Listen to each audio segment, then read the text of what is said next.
எங்கள் ஊர் காளிப்பூரில் இருக்கிற ஃபோட்டோ வந்து குருசாமி வீட்டில் தான் வச்சுருப்போம். அந்த ஃபோட்டோ எடுக்கிறது ரொம்ப சாதாரண விஷயம் கிடையாது.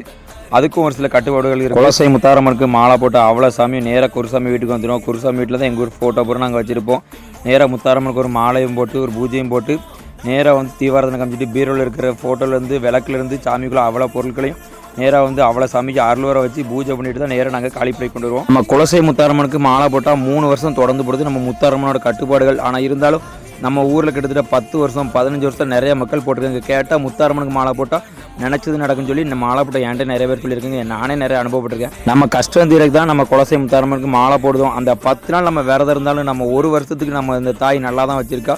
நினச்ச வேலையும் கொடுத்த வரத்தையும் கொடுக்குற ஒரே தாய் தான் நம்ம குலசை முத்தாரம்மன். நம்ம குருசாமி வீட்டிலேருந்து நம்ம பத்ராளியம்மா தசராக்களுக்கு தேவையான ஃபோட்டோலேருந்து மாலையிலேருந்து மணிலேருந்து எல்லாமே நம்ம கொண்டு வந்துடுவோம். நம்ம பத்ராளியம்மாட்ட ஆசீர்வாதிக்கு பெருமாள்கிட்டையும் பிள்ளையார்ட்ட ஆசீர்வாதிட்டு நம்ம பத்ராளியம்மா தசராக்குள்ள காளி பொருள் வச்சுருவோம். காளி பூஜை எப்படி நெக்ஸ்ட் சொல்லிட்டு ஐடியா ஃபாலோ பண்ணுங்கள்.